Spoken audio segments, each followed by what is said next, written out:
বিড়ি খাওয়া লোক আছে না নাই জোরে কোন? একটা সময় আমি পার্মানেন্টলি মসজিদের ইমাম ছিলাম, একটু দুঃখে ছাইরা দিছি, আমি খতিবগিরি করতেছি, 14,000 টাকা বেতনে কইছি, এরপরে কইছি খতিবগিরি করি এটাই বালা, টেহা বড় কথা না, ইজ্জত সম্মান বড় কথা। আজকে মসজিদ ট্যাঙ্কিত, আজকে ইমামতি আসবো, কালকে করবেন ট্যাঙ্কিত পানি নাই, যেই বেড়া কথা কওয়ার যোগ্য নাই ও যায় হুজুরে ঠেলা মারে, কথা কর ঠিক কিনা? আউযুবিল্লাহর আইন উচ্চারণ করতে গেলে পরে দাঁত খুললে পড়ে যেতে যায়, হুজুর কই হুজুর মসজিদটা ঝাড়ু দিছেন না, হলো কথা কর ঠিক কিনা? তখন আমি দেখছি মসজিদের পাবলিক টয়লেট গুলা ঝাড়ু দিতে সময় আমি নিজে এগুলা করি, এখনো করি আলহামদুলিল্লাহ, কারণ এই খেদমতে আল্লাহর দরবারে প্রিয় হওয়া যায়, এটা খারাপ কোনো বিষয় নয়। এগুলাই করছি ছাত্র জমানা থেকে। যখন পাবলিক টয়লেট গুলা পরিষ্কার করার জন্য গেছি, ওই মসজিদের ভিতরেও টয়লেট পরিষ্কার করতে যায় দেখছি বিড়ির মুতা কারে কয়, কথা কর ঠিক কিনা? তোরা দেখ দেখরে চাহিয়া বিড়ি করে বিড়ি টানে টয়লেটে যাইয়া, এরপরে এটা বাইর করলাম যে না কথা তাইলে ঠিক আছে, তাইলে এবার গজল এটা কোন যা, কথা কোন ঠিক কিনা? আর মসজিদের ভিতরে বাউন্ডারির ভিতরে পাবলিক টয়লেটে যদি এই মসজিদের ভিতরে টয়লেটের ভিতরে বইয়া যদি মসজিদ ওকার বাড়িতে বাথরুমের ভিতরে যাইয়া বিড়ি খাওয়া, এটা কোন ধরনের রুচি আমি তো বুঝে আসে না, এটা কুরুচিপূর্ণ একটা কাজ, কথা বলেন ঠিক কিনা? এরপরে আমি বিভিন্ন মাহফিলে এই কথাটা বোঝানোর সময় এই কথাটা বলি, তোরা দেখ দেখরে চাহিয়া বিড়ি করে বিড়ি টানে টয়লেটে যাইয়া, তোরা দেখ আরে বাস সিএনজি উঠলে গাড়ি এমন জোরে টানে বিড়ি, বাস সিএনজি উঠলে গাড়ি এমন জোরে টানে বিড়ি গো, আরে বাথরুমেতে টানলে নাকি বেশি মজা পাই, কথা কর ঠিক কিনা? মজা যদি না পাই তো হ্যাঁ বাথরুমে বইয়া বাথরুম করে আবার বিড়ি টানে আম্মু কোনাকা, কথা কর ঠিক কিনা?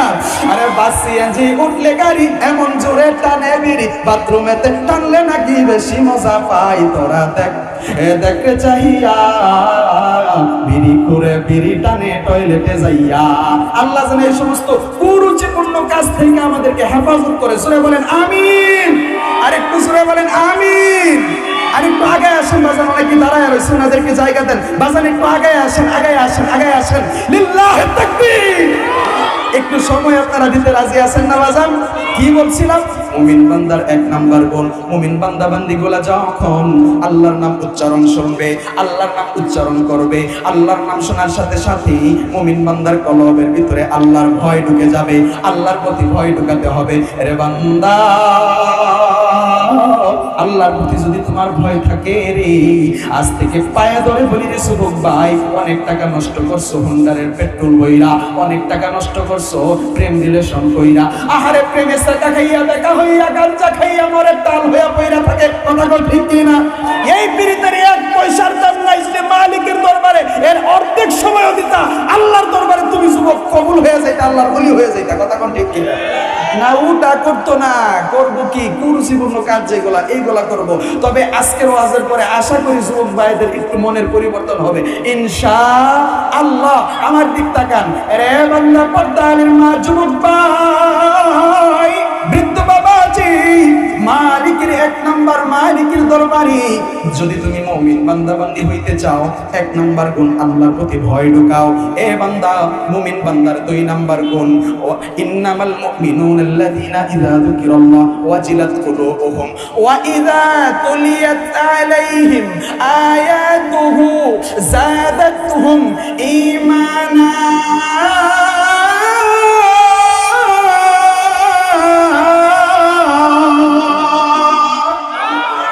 মুমিন বান্দার দুই নাম্বার গুণ, মুমিন বান্দা বান্দিগুলা যখন কোরআনের তিলাওয়াত করবে রে, কোরআনের তিলাওয়াত শুনবে, করবে বা শুনবে, মুমিন বান্দা বান্দিগুলা যখন কোরআনের তেলাওয়াত করবে বা কোরআনের তেলাওয়াত শুনবে, কোরআনের তেলাওয়াত শোনার সাথে সাথে, কোরআনের তেলাওয়াত করার সাথে সাথে মুমিন বান্দার ঈমানের পাওয়ার বাইরা যাবে। তাহলে আপনার আমার কোরআনের সাথে